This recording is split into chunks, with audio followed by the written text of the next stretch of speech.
Okay,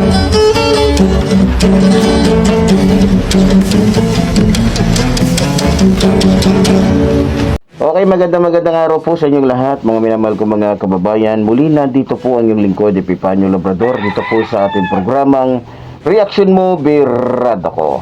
At syempre, bago tayo mag-umpisa, mga minamahal ko mga kababayan, binabati muna po natin ang ating minamahal na Pangulong Ferdinand Marcos Jr., maging ang ating minamahal House Speaker Martin Romualdez, maging ang ating minamahal na First Lady Lisa Araneta Marcos. Okay, syempre, sa araw pong ito, ayan po sa ating screen, makikita nyo po na yung title ng ating pag-uusapan ngayon, Sara Duterte, nananaginip ng gising. So, sa araw na to, yan po yung bibigyan natin ng birada, no? Okay, o nga po pala, no, sa mga kababayan nga po pala nating nagpapaabot po ng kanilang suporta sa ating programa o sa akin, lalong-lalo na po sa mga nagtatanong, alam nyo, nakakataba po ng puso yung inyong binibigay na suporta sa inyong lingkod. Bagamat kaliwat kanan po ang paninira sa akin ng ating mga kalaban, kagabi po napakarami po ang nagtanong o tumawag sa akin. Nagtanong po sila kung okay pa ba ako, kung kaya ko pa daw, dahil nga sa ginagawa po sa atin ng ating mga kalaban. Ang sagot ko po ay simple lang, okay lang. Sabi ko, hanggat nandyan kayo naniniwala at nakakasama ko, itutuloy natin ang laban para sa ating mga kababayan, lalong-lalo na po sa mga kababayan nating inaapi po ng mga papang-abusong tao. Tutuloy natin yung ating pakikipaglaban, lalong-lalo na po sa mga politikong sakim sa pera at kapangyarihan. But I can only say one thing to all of you. I will not stop criticizing politicians who are obsessed with money and power. Because if I stop this program, who will speak for the Filipinos who are obsessed by the politician, who are greedy for money and power? Yung ibang mga vlogger po dyan, alam nyo naman diba, yung takot sila. Kumbaga kontrolado lang nila yung ano nila dahil ayaw nilang malagay sa alanganin. Alam nyo, sa totoo lang, kung buhay lang po si Ka-Percy Lapid ngayon, katakot-takot po siguro yung maririnig natin sa kanya na komento. Siguro katakot-takot po yung maririnig natin sa kanya na salita dahil sa nangyayari sa ating bansa ngayon.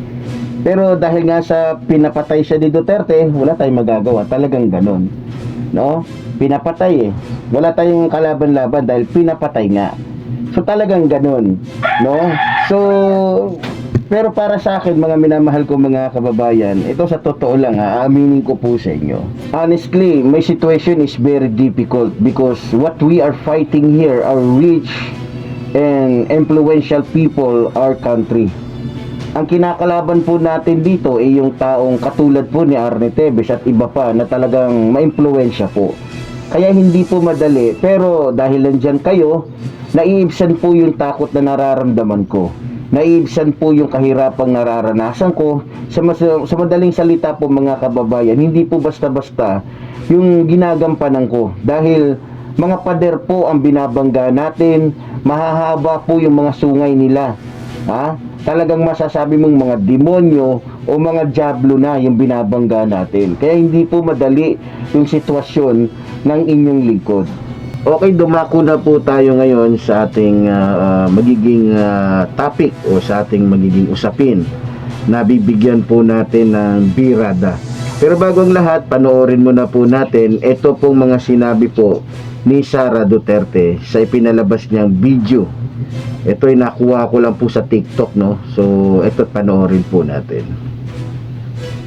Mga kababayan, aking taus-pusong pasasalamat sa lahat ng mga Pilipino na sumusuporta at nagmamahal kay dating Pangulong Rodrigo Duterte. Sa mga kababayan natin sa Pilipinas, the Netherlands at iba't ibang panig ng mundo, napakalaking bagay para kay Pangulong Duterte ang pagtitipon ninyo para sa kanyang pag-uwi at kaarawan. Maraming salamat at napapagaan nito ang mga hamon na hinaharap niya ngayon. Alam din ni Pangulong Duterte na haharapin niya ang ICC na kasama ang lahat ng mga Pilipino sa iba't ibang panig ng mundo, lalo na ang mga kababayan natin sa Pilipinas. Sa kanyang pagdiriwang ng kanyang 80th birthday, huwag nating kalimutan na ipagdasal sa Diyos na sana ay biyayaan pa siya ng mas magandang kalusugan at mas mahabang buhay. Hilingin din natin sa Diyos na sana ay makauwi na agad si Pangulong Duterte sa Pilipinas.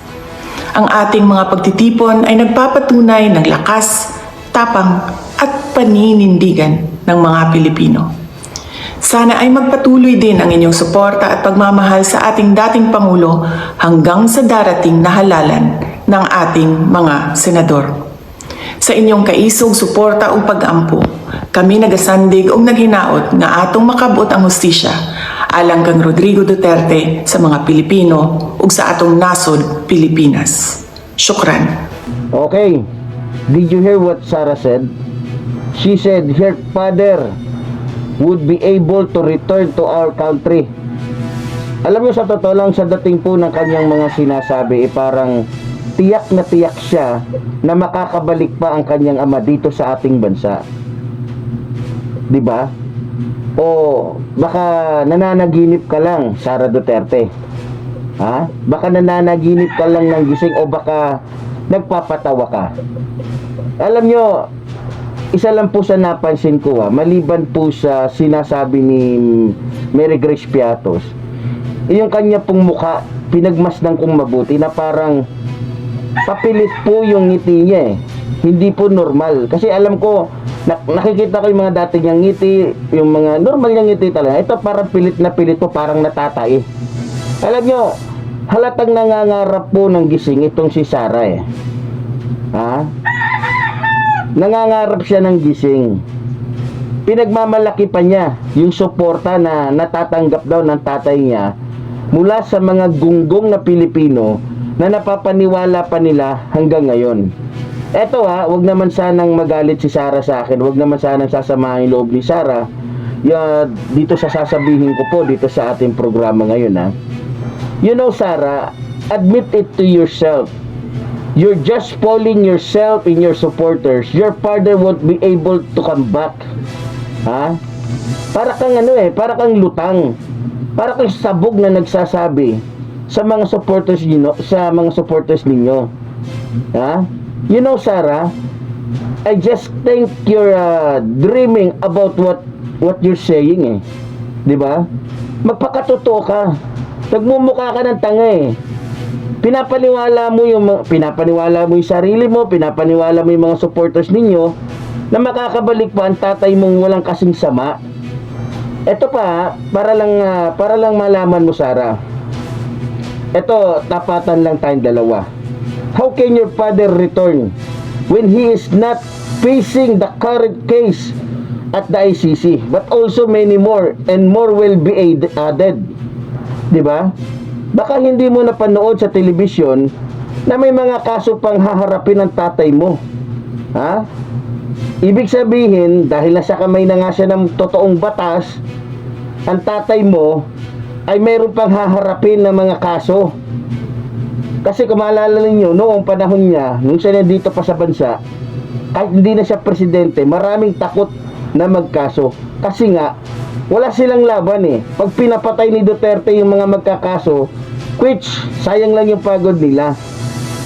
Kaya malabong mangyari ngayon, malakas na ang loob ng ating mga kababayan, lalong-lalo na yung mga pamilya ng biktima ng AGK, na magsampa po ng file case laban po dito kay Digongyo.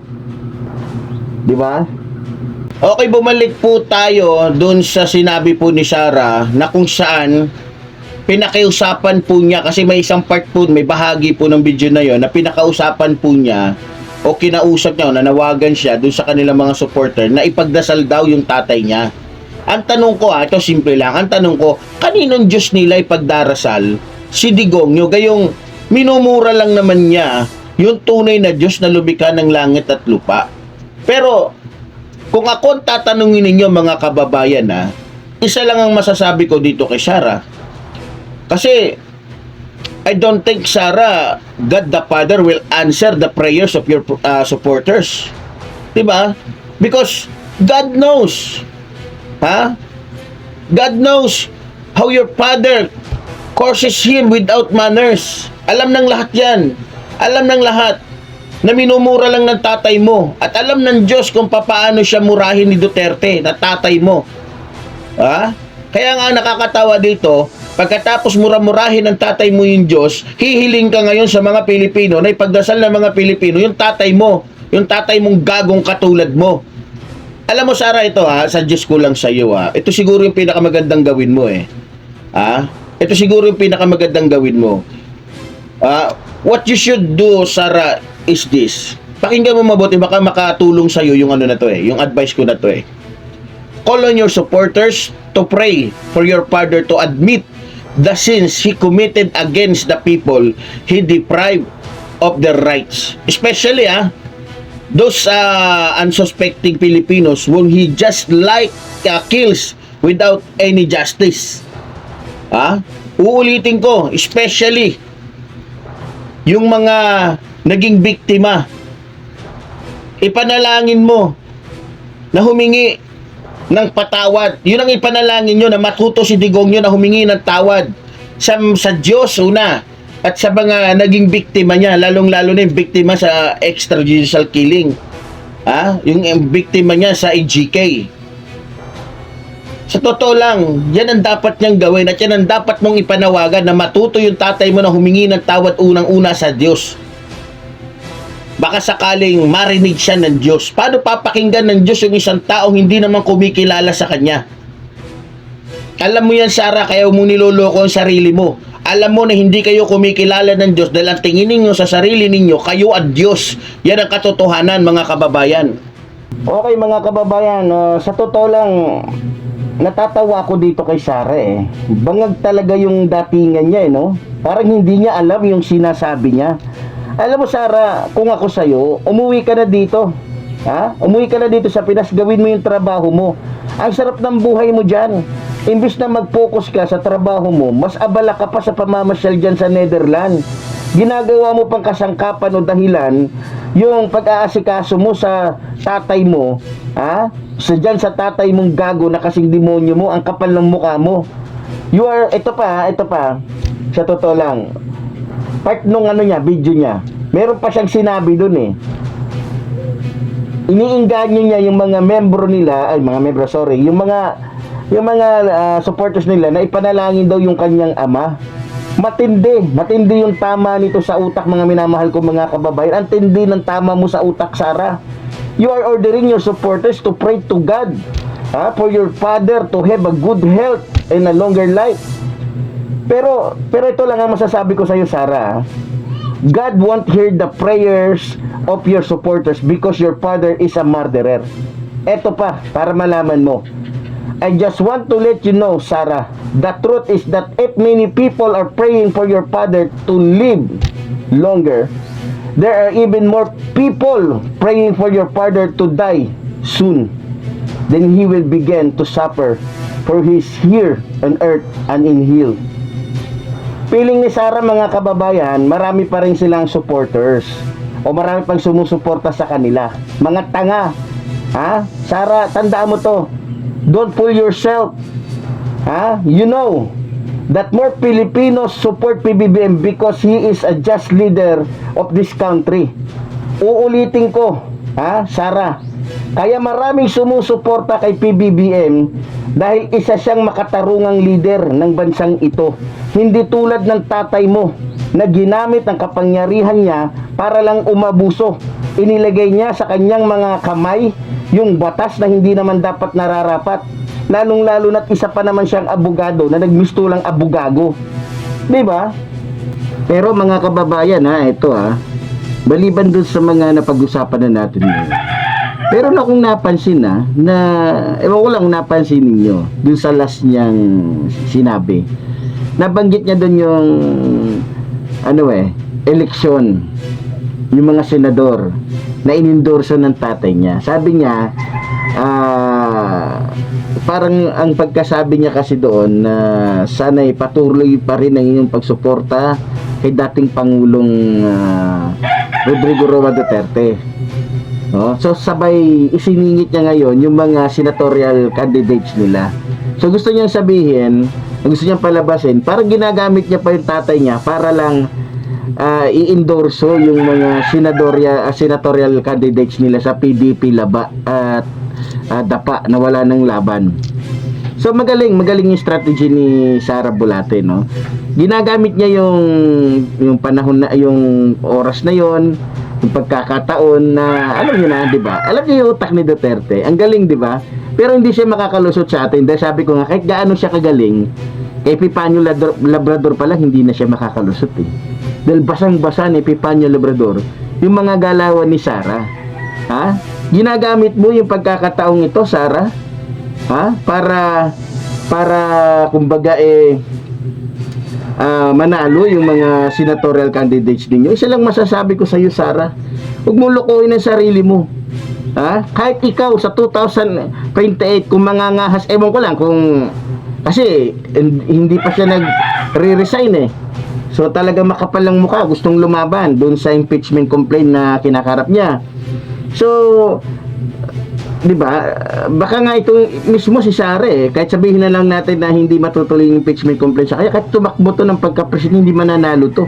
Lalong-lalo na yung partner niya ay isang luka-luka na katulad ni Amy Marcos na kung sa sariling pamilya nga ay nag-traidor sa bansa pa kaya natin.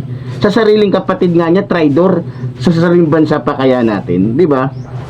So, tulad ng sinabi ko, Sara, kahit ano pa ang gamitin ninyong pamamaraan para lamang tumaas yung ratings ng mga senatorial candidates ninyo, hindi kayo mananalo. Huwag kang managinip ng gising, Sara. Ha? Huwag kang managinip ng gising. Mas masarap managinip ng tulog kaysa sa gising. No? Kasi nagmumukha kang katawa-tawa. Mukha ka ng desperada. Ang pangit ng mukha mo. Mukha kang hindi maintindihan yung para kang natatay dyan sa video mo. Diba? So, okay, before we say goodbye to our program for a while, I would like to tell those who support our President Ferdinand Marcos Jr. what we must unity for a new Philippines towards true development. Let us not allow ourselves to pull again into the hands of heartless people who have no love for the poor. And also, let us unite to support the good goals or projects that our President Ferdinand Marcos Jr. is doing for the development of all Filipinos. Suportahan po natin ang ating mahal na Pangulo. Alam po natin, nakikita naman natin kung sino ang tunay at totoong naglilingkod sa mga Pilipino. Wala na pong iba kung hindi ang ating minamahal na Pangulong Ferdinand Marcos Jr. Kaya muli po tulad po rin sinasabi ng lingkod, mabuhay po ang ating ng bayan, mabuhay po nagmamahal sa ating ng bayan. Maraming salamat po.